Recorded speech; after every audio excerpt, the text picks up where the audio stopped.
तवैव पदारविन्दं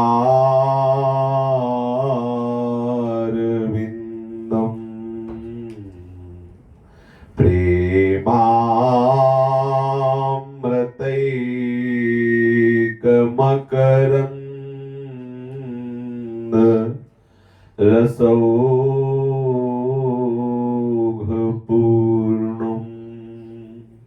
हृद्यर्पितं मधुपते स्मरतापमुग्रं निर्वापयत्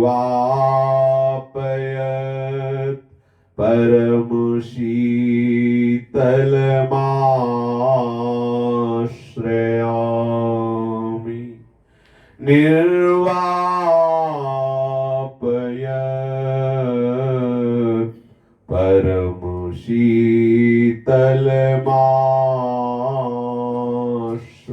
परमशीतलमाश्रयामि श्रीमद श्री वृंदावन धाम की जय। श्री वृंदावन श्री वृंदावन श्री वृंदावन श्री वृंदावन प्राण वृंदावन जीवन वृंदावन सर्वस्व वृंदावन श्री वृंदावन श्री राधा वल्लभ लाल की जय। भक्तन के शुभ गुण चरित जो सुनी है चितलाए ताके भक्ति बढ़े घनी अरु हरि हो ही सहाय। अजहू सोच विचारी के गही भक्तन पद ओट हरि कृपालु सब पाछली क्षमी है तेरी खोट। हरि कृपालु सब पाछली क्षमी है तेरी खोट। इन महाभागवत भगवत प्रेमी रसिक संतों ने अपना संपूर्ण अंतःकरण प्रभु के चरणों में अर्पित कर दिया है।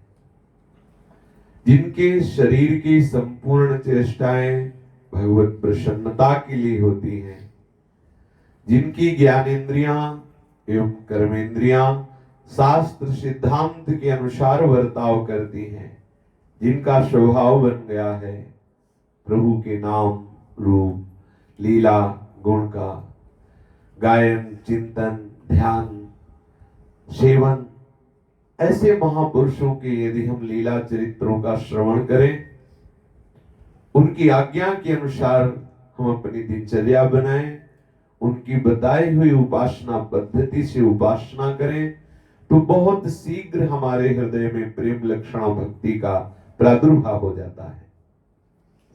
ये भ्रम बैठ गया है कि भगवत प्राप्ति बहुत दुर्लभ है। कल किसी ने कहा कि आप प्रायः कहा करते हैं कि सब में भगवान देखिए, लेकिन ये तो बहुत कठिन बात है। पूज्य स्वामी श्री राम सुखदास जी ने जीवन लगा दिया इसी बात पर कि सब में भगवान है, लेकिन नहीं दिखा पाए।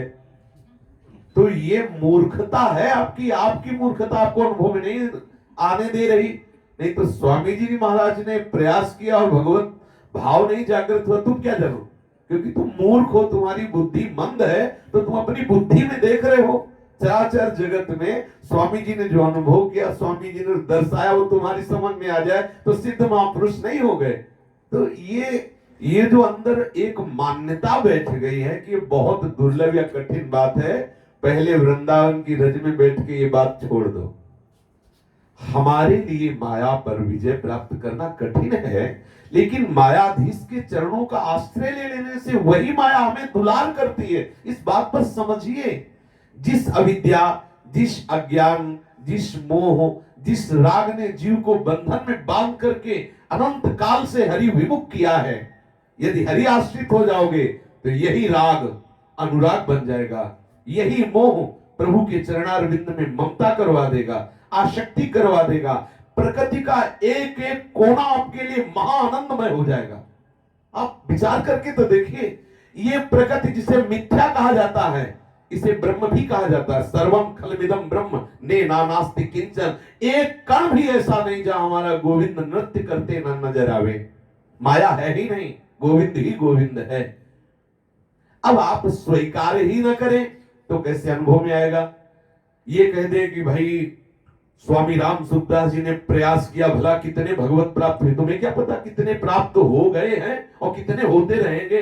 महापुरुषों की वाणी कोई मिथ्या थोड़ी होती कि जब थे तभी वो प्रभाव करती, इसके बाद प्रभाव नहीं करेगी। कितने भगवत प्राप्त हो गए पक्का मानो, कितने भगवत प्राप्ति के मार्ग में चल रहे हैं, कितने होते रहेंगे, इन मूढ़ों को थोड़ी समझ में आता है। संतों का प्रयास भगवान का ही बल होता है। अच्छा, श्री स्वामी जी महाराज, स्वामी राम सुखदास जी महाराज, ये कोई भी संत बोले, किसकी वाणी बोल रहे हैं? भगवान की वाणी बोल रहे हैं। स्वामी जी गुरु प्रताप से उस भगवत वाणी में डुबकी लगा के उसका सरल स्वरूप करके हम अज्ञानी जीवों को दे रहे हैं। भगवत वाणी मिथ्या थोड़ी हो सकती है, और भगवत भक्ति के रस में डूबे हुए भक्तों की वाणी थोड़ी मिथ्या हो सकती है। लेकिन हमने मान्यता कर ली भगवत प्राप्ति बहुत कठिन है, सब जगह भगवान को देखना बड़ा कठिन है। ये माया है, ये तुम्हें फिर नष्ट कर देगी। अगर भगवत आश्रित श्रद्धावान लभते ज्ञानम तत्परा सहितेन्द्रियः ज्ञानम लब्ध्वा परम शांति मचिरेणाधिगच्छति। आपकी श्रद्धा प्रबल होनी चाहिए। अगर श्रद्धा प्रबल नहीं तो चाहे जितना सुंदर प्रवक्ता हो, चाहे जितना सुंदर प्रवचन हो, चाहे जितना बड़ा ब्रह्म ऋषि हो, चाहे जितनी सुंदर ग्रंथ हो, वाणी हो, सूत्र हो, वो आपके ऊपर प्रभाव नहीं डाल पाएंगे। याभ्याम बिना न पश्यन्ति सिद्धा स्वांतस्तमीश्वरम। आपको श्रद्धा विश्वास के साथ बात माननी होगी, तभी आगे बढ़ोगे। प्रथम हृदय श्रद्धा जो करे। और जब ये पहले ही मान लिया है कि ऐसा हो ही नहीं सकता, तो समझ लो कि आपकी बुद्धि बहुत ही विचित्र ढंग से माया ने फंसा ली। अब मुक्त होना बड़ा कठिन है।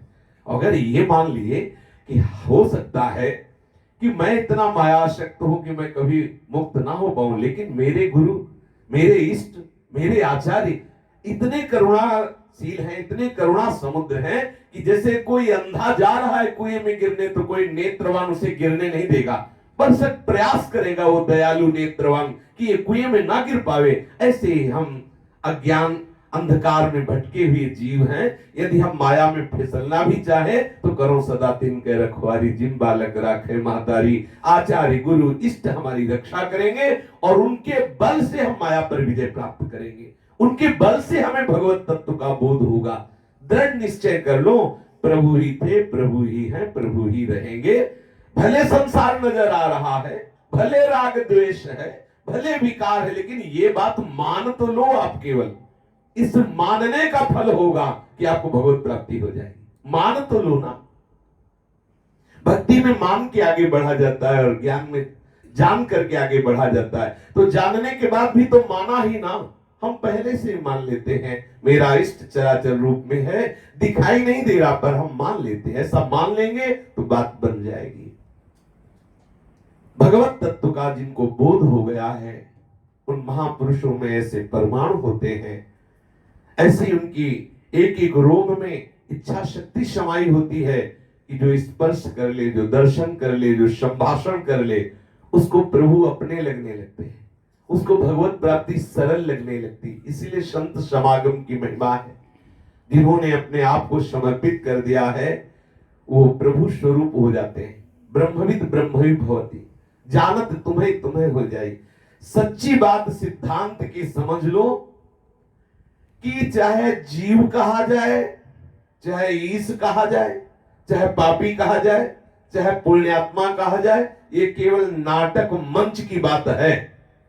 पर्दे के पीछे एक ही है, एक दूसरा कोई नहीं है। ये सत्य बात है। चाहे जिस संप्रदाय की धरा में देख लो, चाहे जिस शास्त्र की धरा में देख लो, इतनी बात सच्ची मान लो। वही समुद्र है, उसी की तरंगे हैं, दूसरा कुछ है नहीं। यही है शांत रस, इसी के ऊपर भाव दशाएं उठती रहती हैं। जो अज्ञानी बेचारा भगवत विमुख है वो इस बात को नहीं समझ पाता है। हम भगवत मार्ग का आश्रय लें।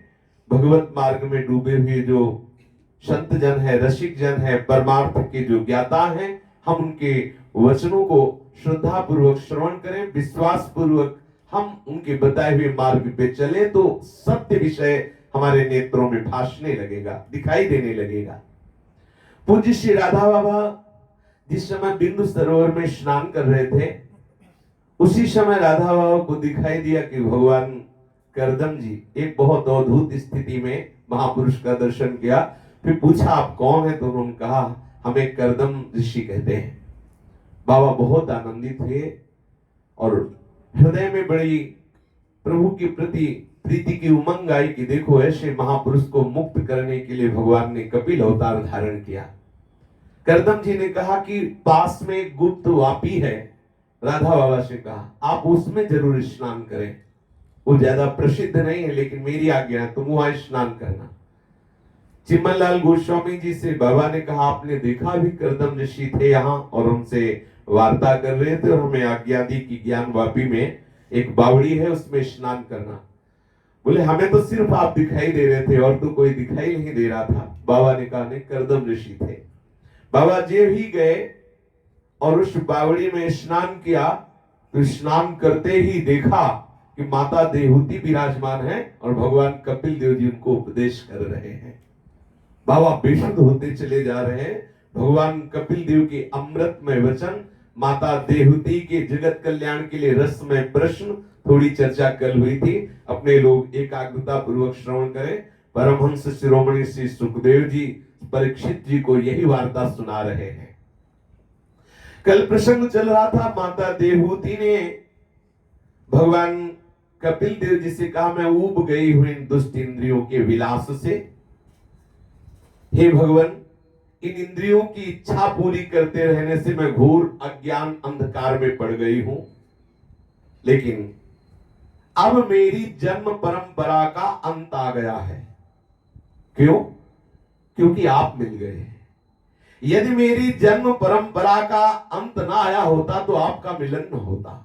आप मिल गए, इसका मतलब अब ये जन्म परंपरा समाप्त हो गई। हे प्रभु, आप संपूर्ण जीवों के स्वामी हैं, आदि पुरुष हैं।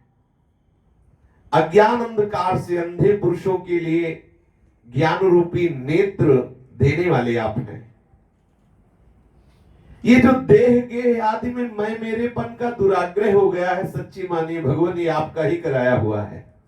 माता देहूती ने कहा ये आपका ही कराया हुआ है। ये जो अथ में देव सम्मोह पाकृष्टम त्वमर्हसि यो वग्रहोऽहं ममेति ते तस्मिन् योजितस्त्वया। ये देह, ये गेह, और इसमें जो मैं मेरेपन का दुराग्रह सच्ची सच्ची प्रभु ये आपका ही कराया हुआ है, इसलिए इस महामोह को सिर्फ सिर्फ आप ही दूर कर सकते हो। मामे विप्रपद्यन्ते माया में ताम तरन्ति ते। शरणागत वत्सल, मैं आपकी शरण में आई हूं। मैं जानना चाहती हूं कि यदि कोई इस माया से मुक्त हो जाना चाहे तो उसके लिए सरल उपाय क्या है। भागवत धर्म जानने वालों में सर्वश्रेष्ठ प्रभु मैं आपको प्रणाम करती हूं। आप अपने भक्तों के संसार रूपी वृक्ष को काटने के लिए कुठार के समान हैं। आप करुणा करके मुझे वो मार्ग बताइए जिससे सहज में परम पद पर आरूढ़ हुआ जा सके। जब भगवान कपिल देव जी से माता देवहूति जी ने ऐसा प्रश्न किया तो भगवान ने कहा कि हे साध्वी, जीव के बंधन और मोक्ष का कारण मन है। चेतः खलवश्य बंधाय मुक्तये चात्मनो मतम गुणेषु सक्तं बंधाय रतं वा पुंसि मुक्तये अहं ममाभिमानोत्थैः कामलोभादिभिर्मलैः वीतं यदा मनः शुद्ध मदुःखमसुखं समम्। हे साध्वी, जीव के बंधन और मोक्ष का कारण मन माना गया है। मन, जब ये मन विषयों का चिंतन करने लगता है, विषयों में आसक्त हो जाता है, तब ये बंधन युक्त है ऐसा माना जाता है। और जब यही प्रभु का चिंतन करने लगता है तो प्रभु में आसक्त हो जाता है। ये स्वभाव है, ये जिसका चिंतन करेगा उसमें आसक्त हो जाएगा। जब ये विषय का चिंतन करता है तो विषयाशक्ति बढ़ती है, जिसके कारण पुनरपि जननम पुनरपि मरणम पुनरपि जननी जठरे शयनम ऐसा होता है। और जब ये भगवत चिंतन करता है तो भगवत आसक्ति प्रबल होती है, जिससे प्रभु के नित्य धाम में प्रवेश पा जाता है। ये देह भाव को त्याग कर स्वरूप स्थिति में प्रभु की नित्य लीला में प्रवेश पा जाता है। ये मन ही बंधन और मोक्ष का कारण है। विषय का चिंतन करने वाला मन विषयासक्त होकर के नाना प्रकार की दुर्गति को प्राप्त होता है, और भगवत चिंतन करने वाला मन भगवत आसक्त होकर के भगवान की दिव्य धाम दिव्य लीलाओं में प्रवेश पा जाता है, या अपने आत्म स्वरूप में स्थित होकर जीवन मुक्त हो जाता है।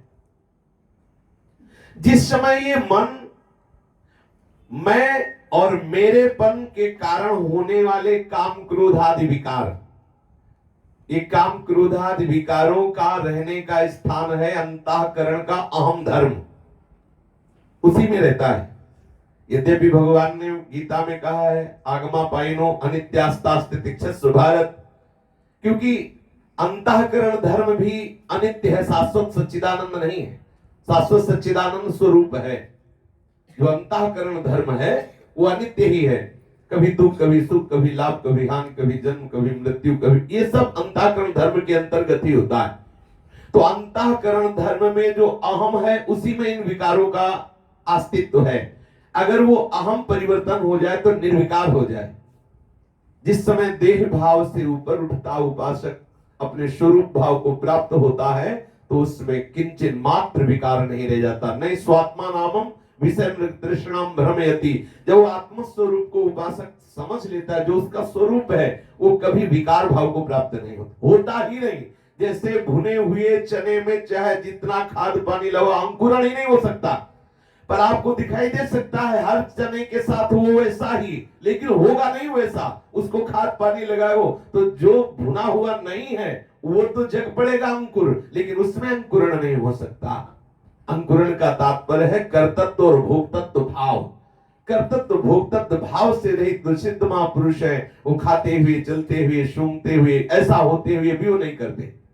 गीता के 5वें अध्याय में भगवान ने जीवन मुक्त महापुरुष की स्थिति, प्रज्ञ महापुरुष की स्थिति का वर्णन किया है कि वो बोलता हुआ, चलता हुआ, सूंघता हुआ, खाता पीता हुआ भी वो कुछ नहीं करता। तो जिस समय ये मन मैं और मेरेपन के कारण होने वाले काम लोभादि विकारों से मुक्त एवं शुद्ध हो जाता है, उस समय वह सुख दुख से छूटकर सम अवस्था को प्राप्त हो जाता है। ये बहुत ही बढ़िया सूत्र है, इसे समझ लिया जाए। यहां किसी साधना की बात नहीं कही जा रही, ध्यान दीजिए। यहां कहा जा रहा है कि जीव के बंधन और मोक्ष का कारण मन है। विषयों में लगा हुआ मन बंधन का कारण, प्रभु में लगा हुआ मन मोक्ष का कारण है।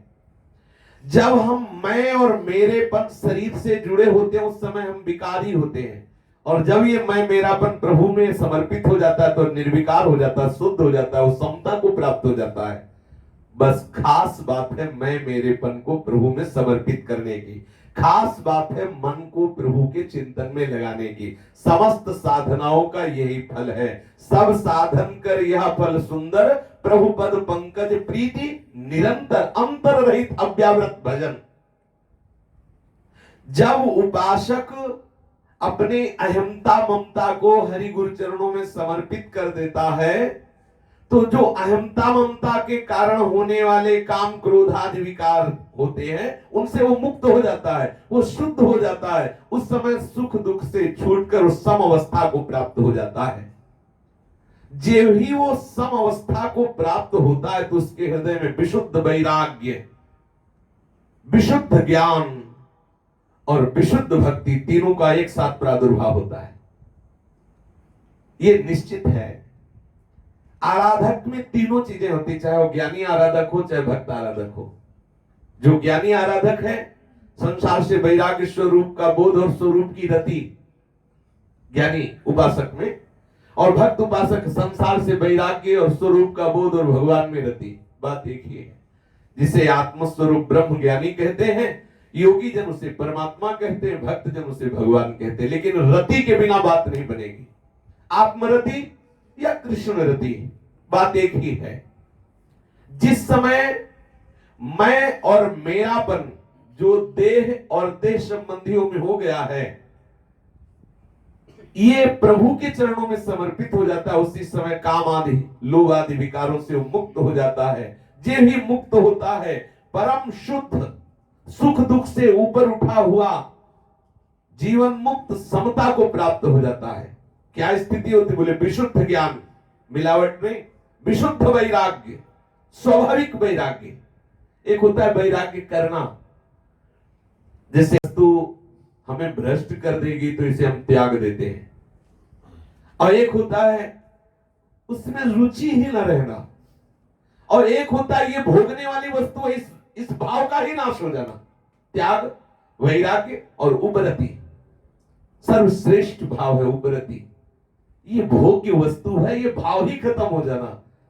मेरा प्रीतम ही सब रूपों में है, इससे बढ़कर उपरति प्रदान करने वाली कोई सूत्र नहीं, कोई वृत्ति नहीं, कोई भोग्य बचा ही नहीं तो भोक्ता कहां रहेगा।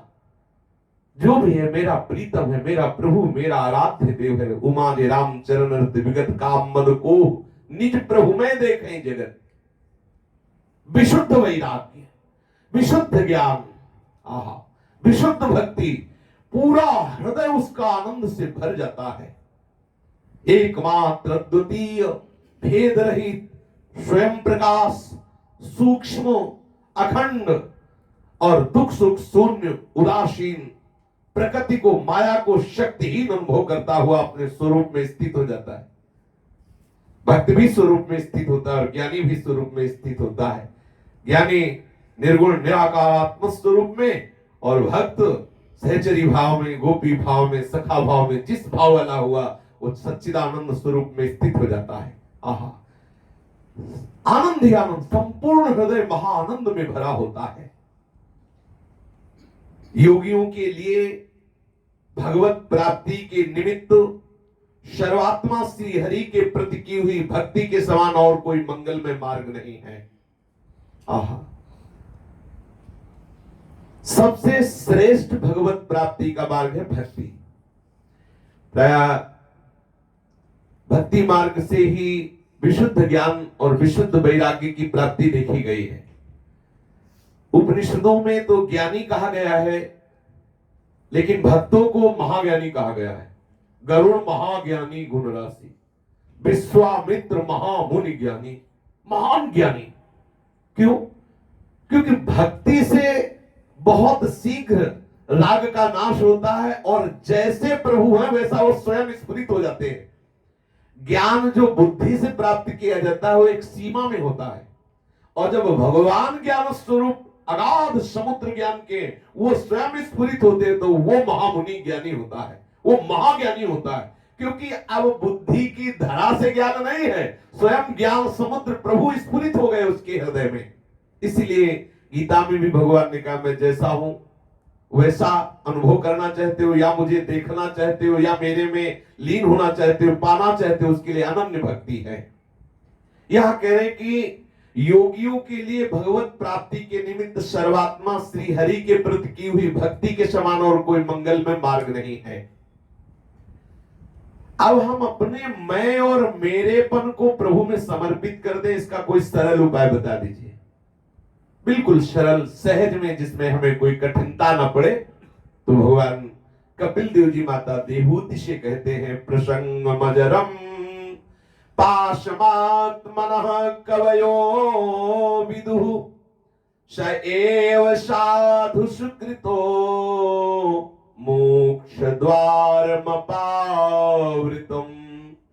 तितिक्षवः कारुणिकाः सुहृदः सर्वदेहिनाम्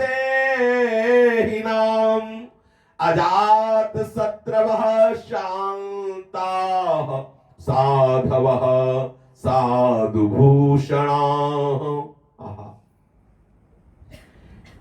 श्री भगवान कपिल देव जी कहते हैं कि ये आसक्ति ही हमें बांधने का कार्य करती है। बहुत विचित्र है आसक्ति का स्वरूप। आसक्ति है लेकिन जाना बड़ा कठिन होता है, और आसक्त कर दे। जहां आसक्ति होती है वहां हमें पंगु कर देती है। चाहते हैं कि निकल जाए लेकिन नहीं निकल पाते, उसे ही आसक्ति कहते हैं। हम शक्ति रहित तो हो जाएं, हटने योग्य न रह जाए हमारे अंदर सामर्थ्य, तो समझी जाती है आसक्ति। ऐसी हमारी विषयों में आसक्ति है। चाहते हैं हम ये विषय सेवन ना करें, हम भगवत मार्ग में चलें, लेकिन आसक्ति होने के कारण हम शक्तिहीन है, बार बार विषयों में फिसलते जा रहे हैं। प्रभु कह रहे हैं कि अगर यही आसक्ति संतों से हो जाए, प्रसंग मजरम पाशमात्मनः कवयो विदुः, जो महापुरुष जन है, विवेकी जन है, बताते हैं कि ये संग या आसक्ति यही अछेद्य बंधन है। अछेद्य बंधन, शरीर में आसक्ति, शरीर संबंधियों में आसक्ति, और मित्र और भी नाना प्रकार के व्यवहार में आसक्ति, यही हमारा बंधन है। इसलिए असंगोहम पुरुषा की भावना में रहे।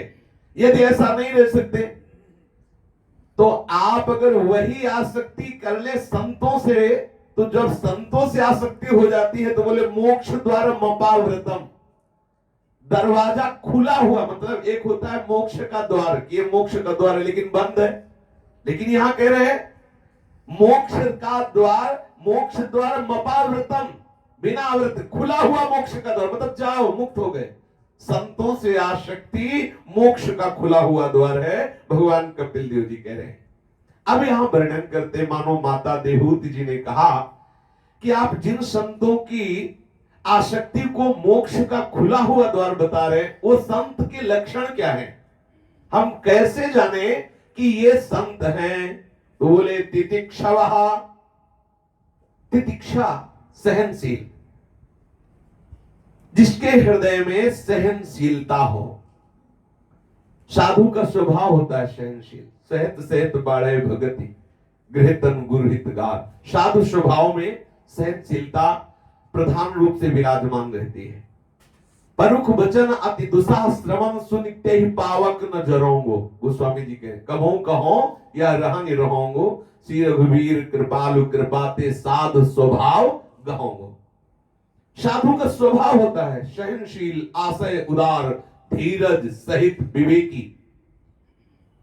जब हमने ठान लिया है कि मुझे भगवत चरणारविंद की रति प्राप्त करनी है, भगवत मार्ग में चलना है, तो चाहे बाहर की वृत्तियां हमें जलावे या बाहर, अंदर की वृत्तियां जलावे या बाहर का व्यक्ति जलावे, हमें दोनों को सहना है।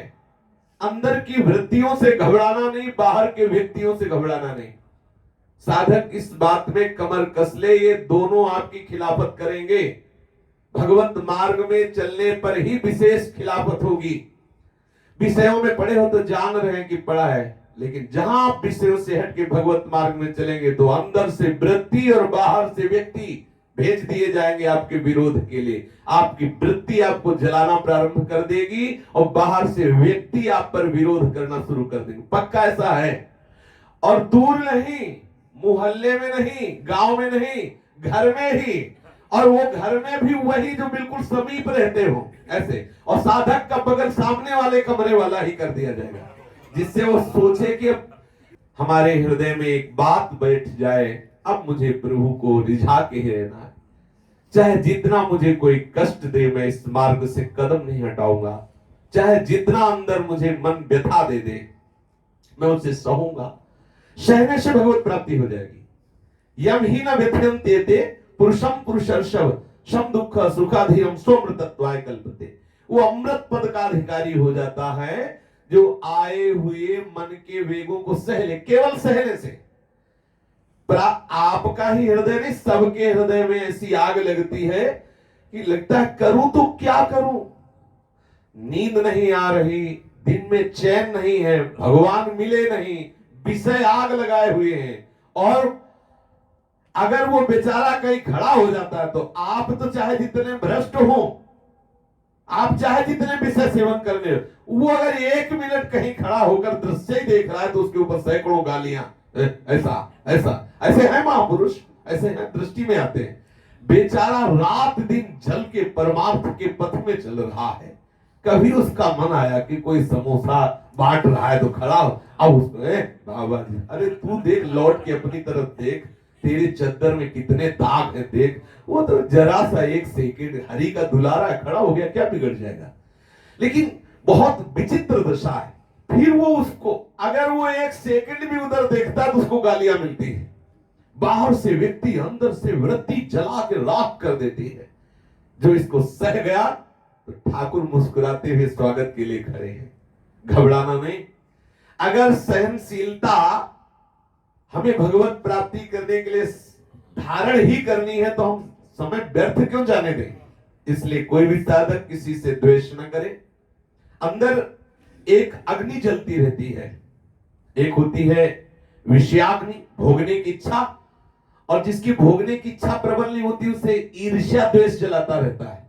कंचन तजना सहज है, सहज त्रिया का नेह, और मान बड़ाई ईर्ष्या दुर्लभ तजनाए। कितने ऐसे इस मार्ग के पथिक हैं जो बहुत शुद्ध भाव से चल रहे हैं, लेकिन मत्सरता और ईर्ष्या दोनों गिरा दिया, दोनों गिरा दिया। स्वयं में वो कंचन त्यागी हैं, कामनी त्यागी हैं, बहुत नियम से साधन में लगे हैं, लेकिन 2 बातों में परास्त हो गए। मेरे से आगे बढ़ा जाता है इस बात की जलन और ईर्ष्या, कैसे इसका पतन हो। वस्तु की प्राप्ति होती सब में भगवत दर्शन करने की भावना, लेकिन जहां ये 2 भाव इसीलिए करे। कंचन तजना सहज है, सहज त्रिया का नेह, मान बड़ाई ईर्ष्या दुर्लभ तजुनाए। ऐसा संतों ने अनुभव किया। तो जो संत जन है वो सहनशील होते हैं। कितना भी उनके ऊपर कोई किसी तरह वाक प्रहार करे, परुख वचन अति दुशास्त्रवम सुन ते पावक न दोहोंगो। चाहे गर्मी हो, चाहे सर्दी हो, भूख हो, प्यास हो, लाभ हो, हानि हो, मान हो, अपमान हो, निंदा हो, स्तुति हो, उनका चित्त प्रभु से जुड़ा होता है या प्रभु से जोड़ने की चेष्टा होती, दोनों में। अच्छा साधक भगवत प्राप्त महापुरुषों के ही मार्ग का अनुगमन करता है। यद्यपि उसका हृदय जल रहा है पर वो व्यथित होकर वैसी कोई चेष्टा नहीं करेगा, सह जाएगा। और जो उस मार्ग में परिपक्व हो चुके हैं उनका हृदय इतना शीतल होता है कि बाहर या भीतर किसी भी तरह की कोई वृत्ति या व्यक्ति उसे जला ही नहीं सकता। उसके हृदय में जलन होगी ही नहीं, इतनी शीतलता होती है। पर साधक वहां पहुंचा नहीं, इसलिए ऐसा उसके हृदय में जलन होती, पर पहुंचने की लालसा से वो सब सह जाता है। भगवत मिलन की लालसा से। शत्रु मित्र समझानी, मान मान अपमान सम, दुख सुख लाभ न हानि, यह जो कृपा हरिवंश की। तो संत का पहला लक्षण तितिक्षवा, वो सहनशील होता है, बहुत सहनशील होता है। और कारुणिका, सबके प्रति दयालुता भरी होती है उसके हृदय में। उदासीनता अवश्य साधक में होनी चाहिए। कभी कोई ऐसा दृश्य आता है जिसमें हमारे मन वचन कर्म की उसको सहयोग की आवश्यकता है, तो हम निष्काम भाव से उसकी भगवत भाव से सेवा कर सकते हैं।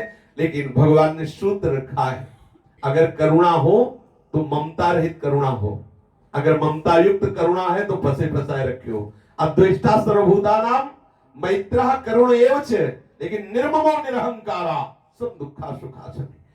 किसी की भी सेवा करें हम, लेकिन उससे राग ना होने पावे, उससे ममता ना होने पावे। हमारी मित्रता का भाव सबसे हो लेकिन ममता ना होने पावे। सबकी सेवा करें लेकिन अहमता ना होने पावे कि देखो मैंने इसको इस सेवा की। ऐसा यह परमार्थ की चतुराई है। जो सिद्ध जन होते हैं उनमें सहज हृदय इतना द्रवित होता है, परम दयालु होते हैं, दया उनका स्वभाव होता है। पर साधक इस दया से बचे, पक्की बात।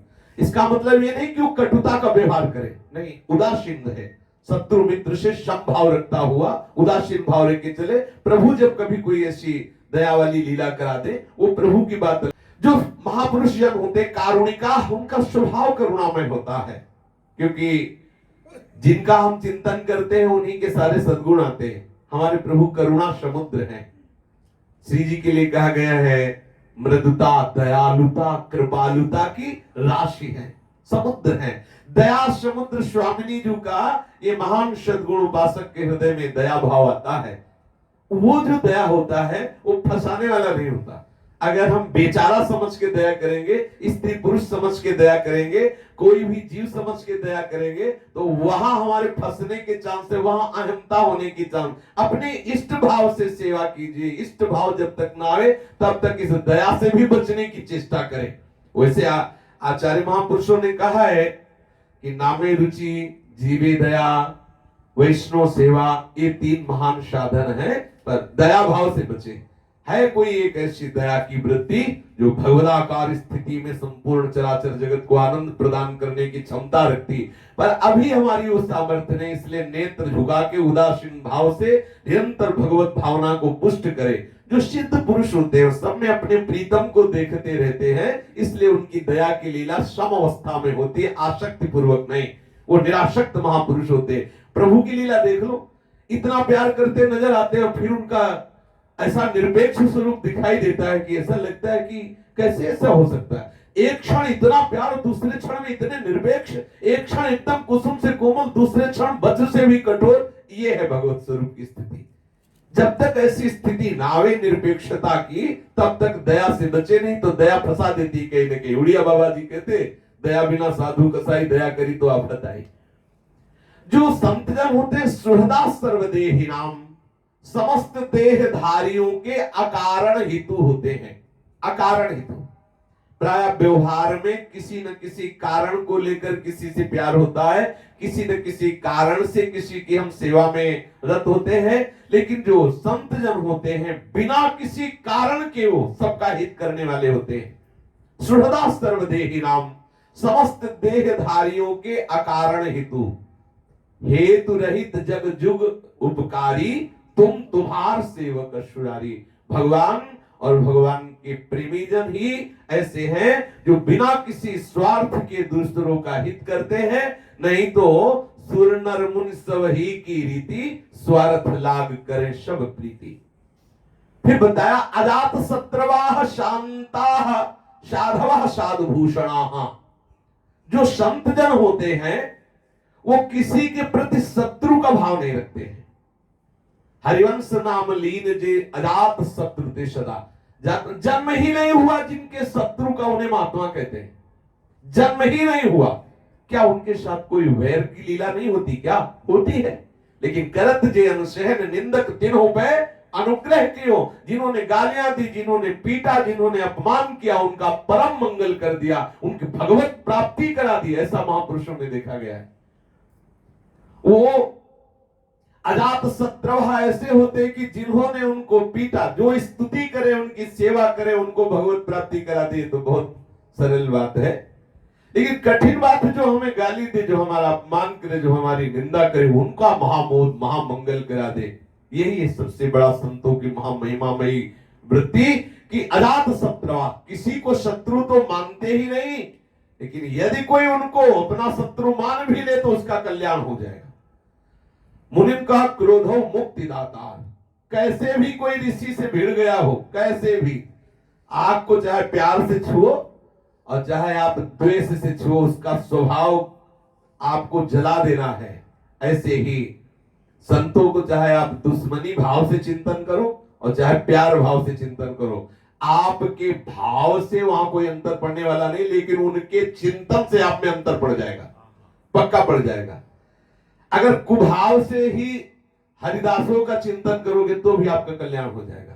हाँ, थोड़ा कड़ुआ है, सरस भक्ति रस से चिंतन करोगे तो प्रेम में डूबते हुए कल्याण हो जाएगा। और अगर आप थोड़ी कड़ुआहट वाली, निंदा वाली बात, कल्याण तो निश्चित हो जाएगा, पक्का।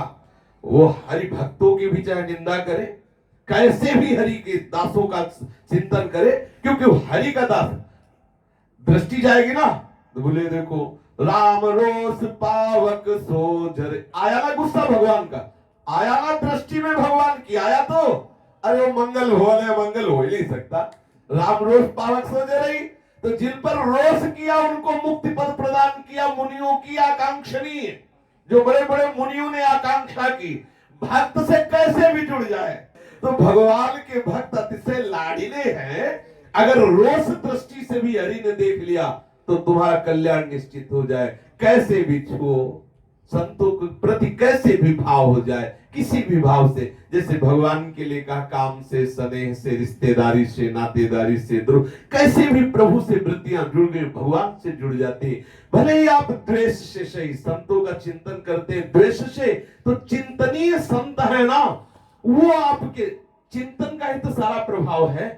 चिंतनीय चूंकि भगवान के भक्त जिनके हृदय में प्रभु खेल रहे हैं, निश्चित आपका मंगल। आप थोड़ा कड़ुआहट से होगा, ये है कि दवाएं थोड़ी कड़वी है, हो सकता है थोड़ा तुम्हें ऐसे विधानों से युक्त किया जाए जिससे आप आर्त भाव से पुकार पड़ो, प्रभु मुझे क्षमा करना, हे नाथ मेरे पर दया करना, लेकिन हो दया ही नहीं है। किसी भी तरह से संतों के हृदय में आपके प्रति शत्रु भाव नहीं आ सकता। आज तक हमें तो ऐसा कोई उदाहरण नहीं मिला जो संतों से कैसे भी भिड़े हो या जुड़े हो और उनका नाश हो गया हो। मेरी तो समझ में आज तक नहीं आया। अगर आप लोगों की समझ में आया तो मुझे बताना। किसी का भी अगर संतों की निंदा की है, उनको भयानक कष्ट मिले हैं, तो वही संत जाके ऐसा दुलार करके उनको उस पद में बैठाला है जहां बड़े बड़े साधक जन याचना करते रहते हैं। देखा गया है, क्योंकि उनकी महापुरुषों की महिमा ऐसी होती है। जैसे कोई अपराध बन गया, उनके शरीर में भयंकर रोग हुआ, जब उनको पता चला तो भाग के गए, उनका आलिंगन किया, उन्हें हृदय से लगाया, दुलार किया, बना दिया। आज तक हमें ऐसा तो सुनने को नहीं आया कि उसने भगवान की भक्त के साथ या तो मतलब द्वेष की लीला की या राग की लीला की, किसी भी तरह से उसका नाश हुआ, ऐसा अभी तक मुझे समझ में नहीं आया। आपकी दृष्टि में है कोई ऐसा? वेन जो भगवान को गालियां देता था, भगवान के भक्तों से भी द्रोह करता था, अवहेलना करता था, आज श्रीमद् भागवत जैसे वांग में श्री कृष्ण का स्वरूप जिसे कहा गया है, उसमें वेन का जस गाया गया है और भगवान पृथु का अवतार उनसे होता है। और उन्हीं संतों ने किया जिन संतों को गालियां दी, जिन संतों से द्रोह किया, जिन संतों को अवहेलना की, ऐसे ऐसे कठोर शब्द बोले संतों की कि सुनने में चुभता है। अब कैसे कैसे कठोर वचन बोला, लेकिन उसको भी संतों की दृष्टि पड़ी तो भगवान का पाप बना दिया। नहीं बना दिया? आप बताओ, वेद से ही तो भगवान का प्रादुर्भाव हुआ, भगवान का भक्त नहीं बना दिया। संतों से कैसे भी जुड़ जाओ, भगवान को प्रकट करने वाला बना दिया। इसलिए मुझे तो ऐसा लगता है, अब नारद जी के सामने शराब पिए नंग धड़ंग खड़े हैं, वो नलकुबर मणिग्रीव कहां पहुंचा दिया? ठाकुर का साक्षात्कार करा दिया। अगर कहा कि जा धूर्त राक्षस हो जा, तो ठाकुर से भिड़ा दिया। वो चाहे तृणावर्त हो या कोई भी व्रत हो, ठाकुर का आलिंगन प्रदान। मुझे तो आज तक ऐसा प्रमाण नहीं मिला कि देखो ऐसा होने के कारण ऐसा हो गया। संतों की दृष्टि पड़ जाए, बस उसका महामोद महामंगल विधान हो गया। जैसे भगवान को गाली देने वाला शिशुपाल भी भगवत स्वरूप हो गया। ऐसे ही भगवान के तुम्हार सेवक असुरारी। कभी ऐसा नहीं हो सकता कि भक्त का किसी भी तरह से सेवन करने वाले का अमंगल हो जाए, अहित हो जाए, क्योंकि मंगल स्वरूप भगवान के दास हर तरह से मंगलमय। मिश्री का डेला है, हम बड़े गुस्सा से खाएंगे, प्यार से नहीं खाएंगे, क्या कड़वी लगेगी क्या? अब प्यार से उसको पाएंगे तो चाहे ऊपर से पाओ, नीचे से पाओ, साइड से पाओ, उत्तर दक्षिण पूरब पश्चिम, जिधर भी पाओ मिश्री का डेला है। अरे मंगल भवन के आधार है संत जन, कैसे भी। लेकिन वो बड़े दुर्भागी जिनसे द्रोह करते हैं, लेकिन मंगल उनका भी होगा, ये हमारी श्रद्धा है, हमारी श्रद्धा। हम पक्का समझ लो, आपने भाव नहीं किया लेकिन विष पी लिया तो क्या आप मरोगे नहीं? आपने बड़ी श्रद्धा से आरती करके प्रणाम करके विष पिया तो क्या मरोगे नहीं? उसका प्रभाव भैया, जब उसका प्रभाव आपको नहीं बख्श रहा तो संतों का प्रभाव कैसे? संत तो अनंत भगवान को अपने अधीन किए होते हैं, प्रेमाधीन भगवान उनके इशारे पे नाचते हैं, उनका प्रभाव तुम्हारा अमंगल कैसे होने दे सकता है? मंगल भवन के सेवक से कैसे भी जुड़ जाओ, अमंगल नहीं हो सकता, ये हमारी धारणा है। कैसे भी आज तक बताओ कितने ऐसे इतिहासों में पढ़ा गया, संतों के आश्रम में जाकर उपद्रव किए, संतों को सताने की चेष्टा की, उनको दया आ गई, या तो उनके हृदय में ब्रह्म ज्ञान उत्पन्न कर दिया, या ऐसी परिस्थिति में डाल दिया कि आर्त भाव से भगवान को पुकारा और भगवत प्राप्त हो गए। घुमा के कैसे भी उनके साथ बर्ताव किया गया है, लेकिन परिणाम उनका मंगलमय हुआ। इसलिए भगवान के जो जन होते हैं वो अजात शत्रुवा होते, कभी किसी से शत्रुता करते ही नहीं। शांता, ये बड़ा महिमा में सद्गुण है संतों का, हर परिस्थिति में वो शांत रहते हैं। चाहे जैसी प्रतिकूल परिस्थिति आवे वो कभी अशांत नहीं। अगर बाहर से कभी अशांत भी नजर आवे तो अंदर शांत समुद्र में ही अशांति की तरंग दिखाई दे रही है आपको, अंदर कोई फर्क नहीं होगा। इतनी शीतलता होती है अंदर, और उसकी पहचान होगी कि आप दूसरे ही क्षण मिलो तो आपसे वो इस तरह नहीं मिलेगी कि ये वही है जो कल गाली दिया था, ऐसे नहीं मिल सकते। अभी आपसे भले बर्ताव व्यवहार में ऐसा लगे कि बड़ा कठोर बोल गए, लेकिन दूसरे दिन मिलेंगे तो ऐसा लगेगा कि कल कुछ हुआ ही नहीं था, क्योंकि उनका हृदय हर समय शांत रहता है। शांताकार प्रभु के चिंतन में इतना शीतल रहता है, इन बाहरी व्यवहारों का कोई प्रभाव नहीं पड़ता, पर प्रभाव पड़ने जैसी लीला दिखाई देती है। काकभूषण जी वार्ता कर रहे हैं, परम सिद्ध ज्ञान की चरम अवस्था को प्राप्त लोमस ऋषि गुस्सा की लीला कर रहे हैं और साप दे रहे, जा काक हो जा, बार बार उत्तर देता है। हुआ क्या? काक का साप मिलने पर भी भगवान राम की अगाध भक्ति उनके हृदय। यही तो कह रहे, कैसे भी संतों से, कहीं भी संतों से देख लो, पूरा इतिहास भरा है। शांता, वो अंदर से परम शीतल होते, परम शांत होते। साधवा साधु भूषणा, वो सरल स्वभाव के संत पुरुषों का सम्मान करने वाले होते हैं। ये साधुओं के आभूषण हैं। जैसे लोग श्रृंगार नहीं करते अपना, तो संतों का श्रृंगार ये है, तितिक्षवा, सहनशीलता, कारुणिका, करुणा करना, सुहृदा सर्वदेहिनाम, समस्त देहधारियों के अकारण हेतु, अजात शत्रु, किसी से दुश्मनी न मानना, कोई हमारा शत्रु है ऐसा भावना होना, शांता, सदैव शांत रहना, ये संतों के सुंदर आभूषण हैं। ये संत समस्त जगत का मंगल करने वाले हैं। यदि इनसे आसक्ति हो जाए तो बिना प्रयास के परम पद पे आरूढ़ हो जाए। मयि अनन्येन भावेन भक्तिम कुर्वन्ति ये दृढ़ाम मत्कृते त्यक्त कर्माणस त्यक्त सुजन बांधवाः। आहा, जो मुझ में अनन्य भाव से सुदृढ़ प्रेम करते हैं, अनन्य भाव से, मेरे जो कुछ है वो सब प्रभु है, ये है अनन्य भाव। हमारा जो भी संबंध हो प्रभु से हो, अन्य किसी से न हो, जो भी जैसा भी, केवल मेरे प्रीतम है, मेरे प्रभु है। एक भरोसो, एक बल, एक आस विश्वास, ये बहुत बड़ी सिद्धि है, बहुत बड़ी सिद्धि है। अनन्यता बहुत बड़ी सिद्धि है। सब हमारे ही प्रभु हैं, ये ज्ञेय भाव है। ये माने ये ज्ञान का विषय है। सर्वतंत्रयामी स्वरूप से मेरा आराध्य देव विराजमान है, लेकिन ये प्रीति का विषय है। जिस नाम रूप को गुरुदेव भगवान ने हमें प्रदान किया, पूर्ण उसी नाम रूप में अनन्य निष्ठा से युक्त हो जाना एक बहुत बड़ी सिद्धि है। जो संत जन होते हैं वो अनन्य भाव से मेरे में सुदृढ़ प्रेम करते हैं, उनमें अन्य किसी का आश्रय, अन्य किसी का बल, अन्य कोई भरोसा, अन्य कोई चाह नहीं होती। इसलिए मई अनन्येन भावेन भक्तिम कुर्वन्ति ये दृढ़ाम, वो सुदृढ़ प्रेम करते हैं संत जन। और मत कृते त्यक्त कर्माणस त्यक्त सुजन बांधवाहा, बहुत बड़ी महिमामयी बात है कि वो मेरे लिए संपूर्ण कर्म करते हैं। प्रातः जब सत्संग प्रारंभ होता है तो ये चर्चा होती है कि उनके शरीर की संपूर्ण चेष्टाएं भगवत प्रसन्नता के लिए होती है। उनकी ज्ञानेन्द्रियां कर्मेंद्रियां शास्त्र सिद्धांत के अनुसार होती हैं। जो संत जन होते हैं उनके सारे कर्म केवल भगवत प्रसन्नता के लिए होते हैं। और जो संत जन है वो अपने सगे संबंधियों का त्याग प्रभु के लिए कर देते हैं, ये शास्त्र आदेश करता है।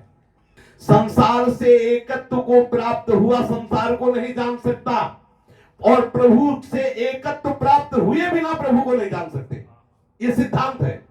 संसार से एकत्व प्राप्त हुआ कोई संसार को जान नहीं सकता, और प्रभु से एकत्व प्राप्त हुए बिना प्रभु को नहीं जान सकते। और हमारा उल्टा है कि हम ये संसार से एकत्व करके चाहते कि संसार का रहस्य जान ले, और प्रभु से विलग होकर चाहते हैं कि प्रभु का ज्ञान प्राप्त कर ले, असंभव। तो जो संत जन होते हैं वो त्यक्त कर्माणस, प्रभु के लिए ही समस्त कर्म करते हैं। और त्यक्त सुजन बांधवाहा, वो अपने सगे संबंधियों का त्याग कर देते हैं।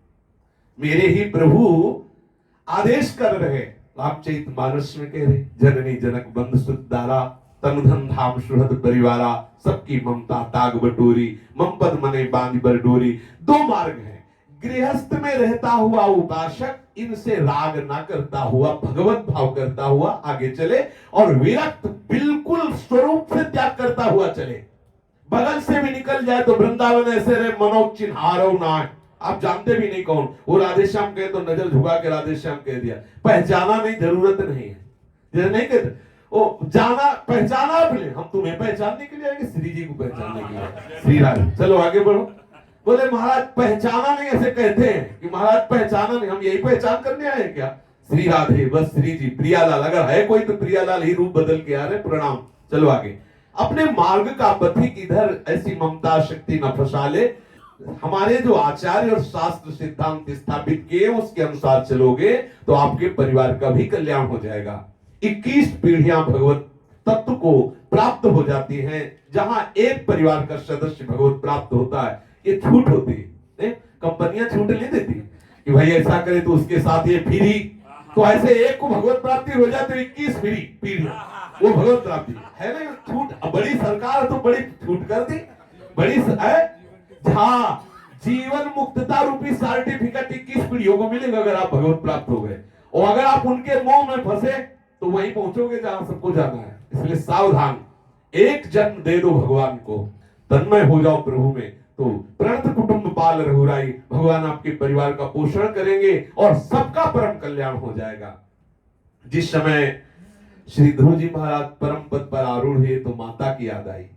प्रभु से कहा, प्रभु एक हृदय में बात आ रही कि मेरी माता की क्या गति हो। तो बोले वो जो चमका, वो अत्यंत तेजस्वी विमान जा रहा चमकता हुआ ना, उसमें तुम्हारी माता सुनीति विराजमान। ध्रुव जी का विमान पीछे, माता का विमान आगे। प्रहलाद जी ने भी कहा कि प्रभु मुझे एक दुख है कि मेरे पिता ने आपका विरोध किया और मुझे सताया आपकी भक्ति, तो कहीं ऐसा तो नहीं भक्त द्रोह करने के कारण उसकी दुर्गति हो जाए। बोले जिसके तुम्हारे जैसा पुत्र होगा उसकी दुर्गति होगी। अरे पिता परम पद में आरूढ़ हो गया। निश्चित समझो, एक परिवार का कोई सदस्य भगवत प्राप्त हो जाए तो भगवान की तरफ से अपार कृपा बरसती है। भगवान कहते हैं कि उस 21 पीढ़ियों को, 21 पीढ़ी पितर लोग जो नरक में है ना, जब कोई परिवार में निकलता है कि अब वृंदावन वास और भजन, तो ताल ठोकते हैं।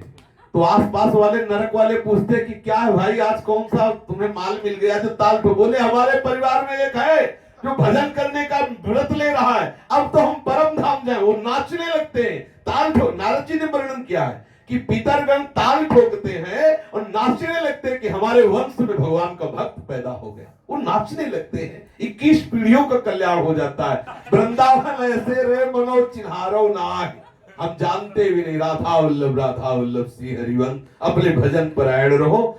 कोई वृंदावन वास कर रहा है, श्री जी के चरणों में भजन कर रहा है, आचार्य गुरु से जुड़ा हुआ है, तो उसे हम सतमार्ग में सहयोग कर देते हैं भजन परायण होने के लिए। लेकिन हम अपनी ममता का पोषण न करें, ये अंदर का विषय है, ये अंदर की बात है। मत कृते त्यक्त कर्माणस त्यक्त स्वजन बांधवाहा, वो अपने सगे संबंधियों का भी त्याग मेरे लिए कर देते हैं। और मदाश्रयाः कथामृष्टाः शृण्वन्ति कथयन्ति च तपन्ति विधास्तापा नैतान् मद्गत चेतसः, वो मेरे परायण रहते हैं। उठना बैठना खाना पीना चलना फिरना सब केवल प्रभु के लिए। हरिवंश परायण, आचार्य गुरु के द्वारा स्थापित उपासना पद्धति आठों पैर हमारे दिमाग में छाई रहे। आठों पैर जो हमें गुरुदेव ने उपदेश किया, जो मार्ग दिया है, उसी में शयन से लेकर जागरण तक, जागरण से लेकर शयन तक एक एक मिनट हमारा भगवत समर्पित हो, भगवत विधान के अनुसार हो। यह है ईश्वर के परायण होना, भगवत परायण होना, आचार्य परायण होना। प्रभु कह रहे हैं वो संत जन मेरे परायण होते हैं और मेरी पवित्र कथा को सुनते रहते हैं। हमने देखा है, संतों को देखा है, पूज्य श्रीधर बाबा को देखा कि 1 बजे तक भजन करते हो, बस थोड़ा परिक्रमा में प्रणाम करने के बाद आके बैठ जाते, भागवत शुरू। कोई ना कोई साधक भागवत कर रहा है। अगर आजकल कोई सुनाने वाला नहीं तो यंत्र है, यंत्र को भाव ही तो है। मान लो मोबाइल में कोई भगवत चर्चा शुरू करे, उसे एक सुंदर रुमाल में ऐसे रख के प्रणाम करे, भावना करे कि अमुक संत इसमें बोल रहा है। भावना ही तो करनी है। जब एक पत्थर के टुकड़े में सिलपिल्ली बाई ने भावना की तो ठाकुर प्रकट हो गए।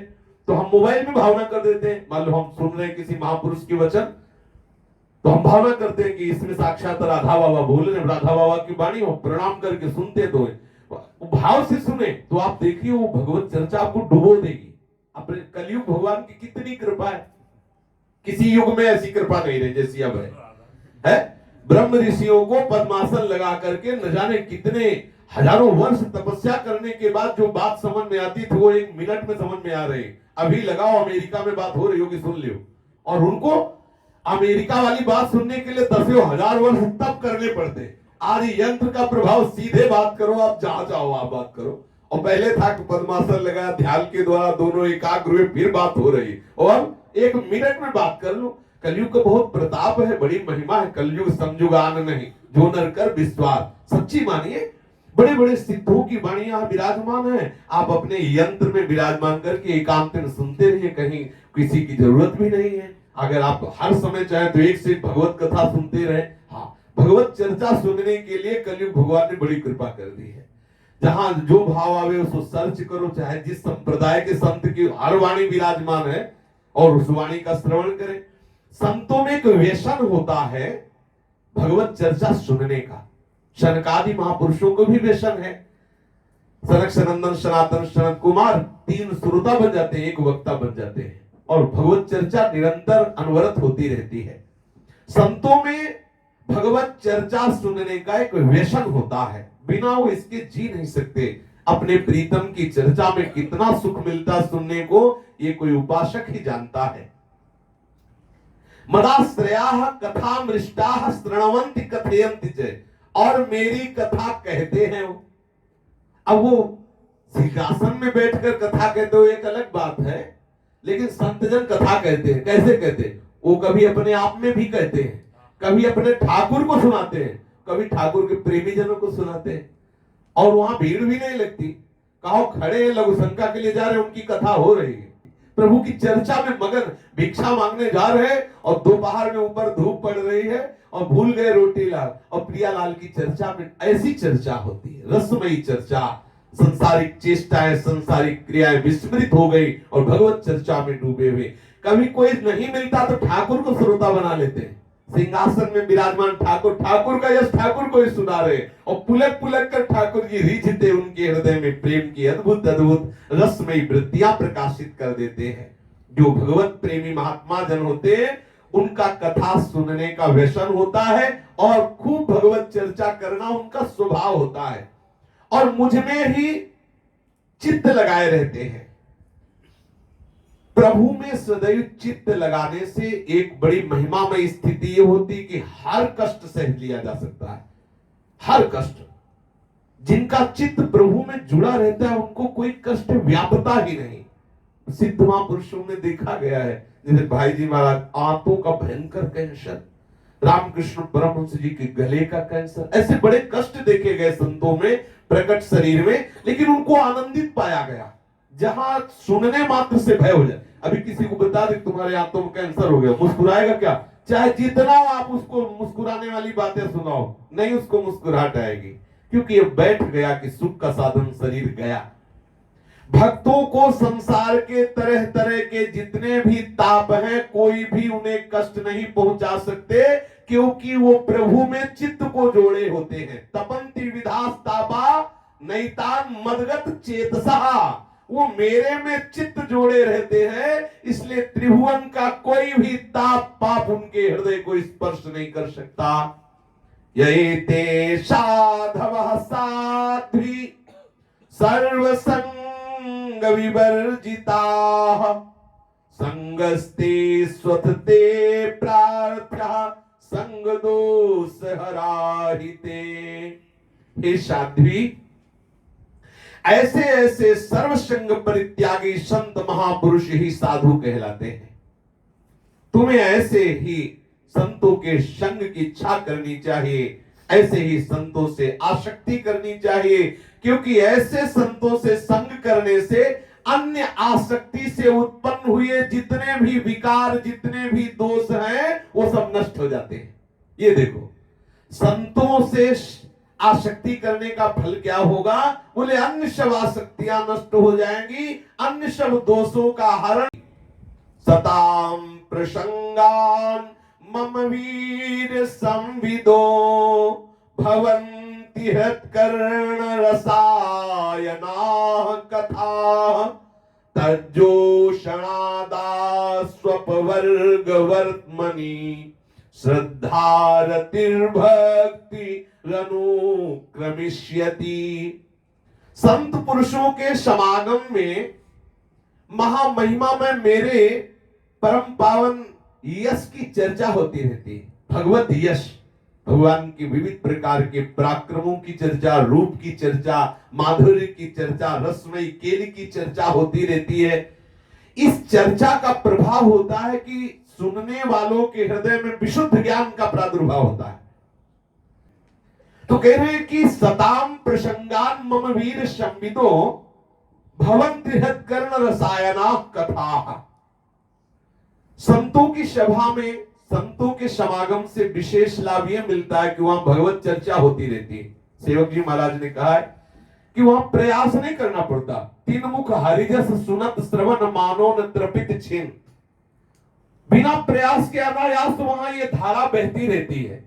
हरियस रस धारा संतों के मुख से प्रवाहित होती रहती है, उनका स्वभाव होता है। कुछ महापुरुष जन होते मौन रहते हैं, बोलते नहीं, उनके रोम रोम में वो धारा बहती। सच्ची मानिए, हमने गुरुजनों को देखा है कि अगर गंभीर भाव से चुपचाप डूबे हुए आप शांति से बैठे रहिए तो आप देख लीजिए, जो बहुत प्रवचन से काम नहीं बनता वो उनके देखने से काम बन जाता है। उनके रोम रोम में वो रस भरा हुआ है जो तुम्हारे हृदय के समस्त दोषों का नाश करके भगवत भक्ति की स्थापना कर देगा। कभी संतों में ऐसा नहीं देखना चाहिए कि संत वही जो भगवत चर्चा करें, उनके पास जाते तो कुछ बोलते ही नहीं, तो आपको क्या पता अंदर कितना लीला प्रवाह चल रहा है। ध्यान देने का विषय है, कभी ऐसे संतों से हम ये भावना न करें कि वो बोले ही तो बात बने। चुप रहो। अगर वो गंभीर भाव से बैठे तो केवल दर्शन कर लो, अगर सौभाग्य मिल रहा है, नहीं उनके पास बैठने मात्र से आपका काम हो जाएगा। ऐसा प्रभाव हृदय में जागृत होगा कि आप निर्दोष वृत्ति से भगवत चरणारविंद की रति को प्राप्त हो जाएंगे। सर्वसंग परित्यागी संत महापुरुषों के समागम से एक विशुद्ध ज्ञान का प्रादुर्भाव होता है, हृदय में ज्ञान की वृत्ति प्रकाशित होती है और श्रवणेन्द्रिय का दोष दूर हो जाता है। तो श्रवणेन्द्रिय में भगवत चर्चा अमृत के समान लगने लगती, तो कथा अमृतम। अभी कथा अमृत अगर न लग रही हो तो जान लेना कि अभी श्रवणेन्द्रिय बीमार है और इसकी दवा भी है यही कथा सुनना। आप सुनते रहिए, जब आपकी श्रवणेन्द्रिय स्वस्थ हो जाएगी तो कथा अमृतम तप्त जीवनम। आहा, ऐसा लगेगा जैसे बहुत जन्मों से प्यासे को कोई अमृत पान करा दे। उमंग आ जाएगी, आसक्ति प्रकट होने लगेगी प्रभु की कथा में। उनका सेवन करने से प्रबल श्रद्धा, विशुद्ध प्रेम, प्रेमा भक्ति का क्रमशः विकास ये हृदय में होने लगता है। और फिर भक्त्या पुमान जात विराग इंद्रियात दृष्ट श्रुतान्मदृचनानुचिन्तया चित्तस्य यत्तो गृहणे योग युक्तो यतिष्यते ऋजुभिर्योग मार्गैः। जब मेरी लीला कथा संतों के मुख से सुनी जाती है तो वही चिंतन होने लगता है। बार बार चर्चा सुनने से चिंतन बदल जाता है। जहां उसे मेरा चिंतन होने लगा तो उसके अंदर एक बल आएगा कि लौकिक पारलौकिक भोगों से वो विरक्त हो जाएगा। ये बड़ा लाभ भक्तों के संग से बिना प्रयास के भगवत चर्चा सुनने का सौभाग्य मिलता है। उस भगवत चर्चा से विशुद्ध ज्ञान की वृत्ति प्रकट होती है। हृदय में प्रबल श्रद्धा, मोक्ष मार्ग में प्रेम भक्ति का क्रमशः विकास और प्रभु का चिंतन प्रारंभ हो जाता है।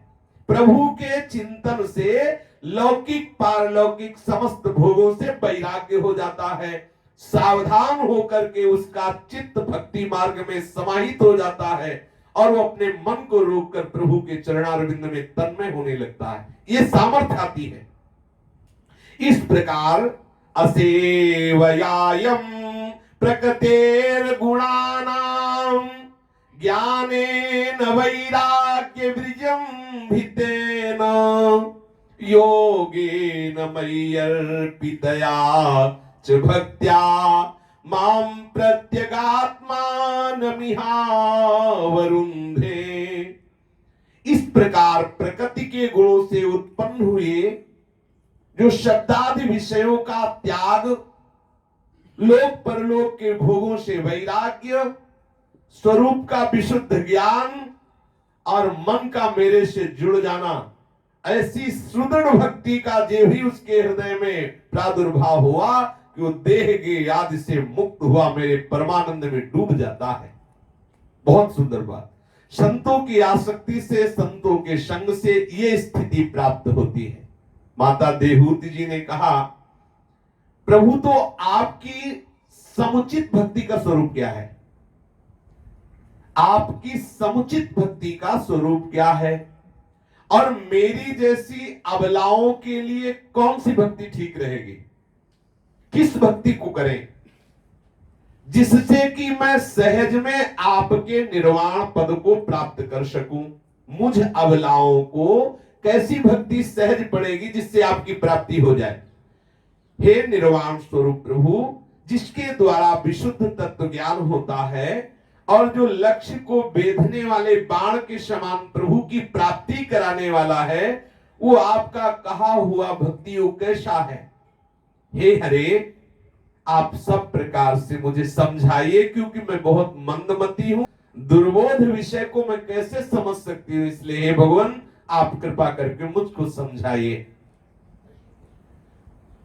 जिनके शरीर से स्वयं भगवान प्रकट हुए, वो माता जगत कल्याण के लिए ऐसा प्रश्न कर रही हैं। उनको अब कोई साधना करने की जरूरत नहीं। जिनके जीवन में स्वयं भगवान पुत्र रूप से पधारे हुए, तो सब साधना का फल प्रभु ही है। उनको कोई साधना नहीं करनी, ये तो हम जीवों के कल्याण के लिए। जिनके शरीर से स्वयं प्रभु ने जन्म लिया, उन अपनी माता का ऐसा अभिप्राय जानकर प्रभु कपिल देव जी का हृदय स्नेह से उमड़ आया और उन्होंने बहुत रसमय विस्तार पूर्वक भक्ति योग का वर्णन किया। प्रभु ने कहा कि जिसका चित्त एकमात्र मुझ भगवान में लग गया है, ऐसे मनुष्य की वेद विहित कर्मों में लगी हुई विषयों का ज्ञान कराने वाली कर्मेंद्रिया और ज्ञानेंद्रिया, दोनों प्रकार की जो इंद्रियां हैं, इंद्रियों की जो सत्मूर्ति श्री हरि के प्रति स्वाभाविक प्रवृत्ति है, वही अहेतुकी भक्ति के नाम से कही जाती है। ये ध्यान देने का विषय है। जैसे गंगा की धारा अखंड जा रही समुद्र में, तेल धारावत अव्यावृत बिना प्रयास के, जैसे विषयी पुरुष विषय का चिंतन करता है, कामी पुरुष कामिनी का चिंतन करता है, लोभी पुरुष धन का चिंतन करता है, ऐसे हमारा स्वाभाविक मन प्रभु में जाने लगे, स्वाभाविक चित्त की वृत्ति प्रभु में जाने लगे, तो समझो हमारी अहेतुकी भक्ति का हृदय में जागरण हो गया है।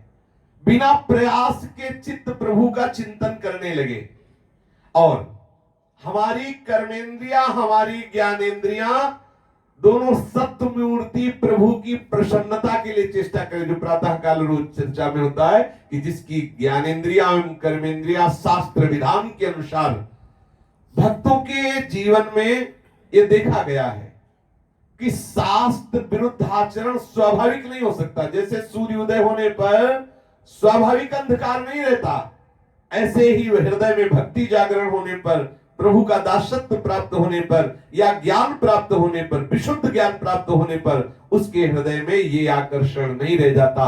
लौकिक शब्द स्पर्श रूप रस गंध की सामर्थ्य नहीं कि उसके हृदय में भ्रम पैदा कर सके। वो अपने स्वरूपानंद में, भगवदानंद में मगन रहने वाला जो उपासक है, देखता है उसकी ज्ञानेंद्रिया और कर्मेंद्रियां वर्ताव तो करती है, लेकिन शास्त्र विरुद्ध नहीं, शास्त्र सम्मत। उसे शास्त्र पढ़ने की अब जरूरत नहीं, अपने आप होगा। शास्त्र विरुद्ध आचरण कब होता है? जब स्वार्थ होता है, जब सुख वांछा होती है, जब भोग वासना होती है। आप सूक्ष्मता से विचार कीजिए, शास्त्र विरुद्ध आचरण कब होता है? जब हमारे मन में किसी भोग को भोगने की लालसा होती है और वो शास्त्र विरुद्ध आचरण करने में फिर हिचकता नहीं, क्योंकि वो कामना उसकी बुद्धि को भ्रष्ट कर देती है। और जो भगवत चिंतन परायण है, जिसे भगवदानंद का अनुभव हो गया है या जो भगवदानंद का अनुभव करना चाहता है, वो शास्त्र विरुद्ध आचरण कैसे कर सकता है? भगवान कृपा करके उसके हृदय में बैठ करके स्वयं उसके संपूर्ण इंद्रियों का शासन स्वीकार कर लेते हैं, अर्थात भगवान से शासित होकर इंद्रियां वर्ताव करते हैं। शास्त्र विरुद्ध आचरण हो ही नहीं सकता। तो जिसकी ज्ञानेंद्रियां और कर्मेंद्रियां शास्त्र सिद्धांत के अनुसार वर्ताव करती हैं, जिसका चित्त स्वाभाविक श्री हरि के चरणों का, प्रियाजू के चरणों का चिंतन करता रहता, स्वाभाविक, जैसे कामही नारी प्यार जिम लोभी जिम प्रीताम, इसे अहेतुकी भक्ति कहते हैं। विस्तार से शेष चर्चा आगे। श्री राधा वल्लभ लाल की जय। जय जय श्यामा, जय जय श्याम, जय जय श्री वृंदावन धाम। जय जय श्यामा, जय जय श्याम, जय जय श्री वृंदावन धाम। पावन राधे तेरा नाम, पावन राधे तेरा नाम, पावन राधे तेरा नाम।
जय श्याम जय जय श्री वृंदावन धाम जय श्यामा जय जय श्याम जय जय श्री वृंदावन धाम जय राधे श्री राधे राधे राधे श्री राधे जय राधे श्री राधे राधे राधे श्री राधे जय श्यामा श्री श्यामा श्यामा श्यामा श्री श्यामा जय श्यामा श्री रामा श्याम श्याम श्री श्यामा जय राधे श्री राधे जय राधे श्री राधे जय श्यामा श्री श्यामा जय श्यामा श्री श्यामा जय राधे श्री राधे राधे राधे श्री राधे जय राधे श्री राधे राधे राधे श्री राधे जय श्यामा श्री श्यामा श्यामा श्यामा श्री श्यामा जय श्यामा श्री रामा श्याम श्याम श्री श्याम श्री राधा वल्लभ लाल की महाप्रभु श्री हरिवंश चंद्रजू महाराज की श्री हित सेवक जू महाराज की समस्त सहचरी वृंद की श्री वृंदावन धाम की श्री यमुना रसराज की समस्त संत हरि भक्तन की श्री सद्गुरुदेव भगवान की जय जय श्री राम जय जय श्री राम जय जय श्री राधे श्याम जय जय श्री राम सद्गुरुदेव भगवान की श्री सद्गुरुदेव भगवान की ज्ञान मूर्ति सद्गुरुदेव भगवान की ज्ञान मूर्ति सद्गुरुदेव भगवान की करुणा निधान सद्गुरुदेव भगवान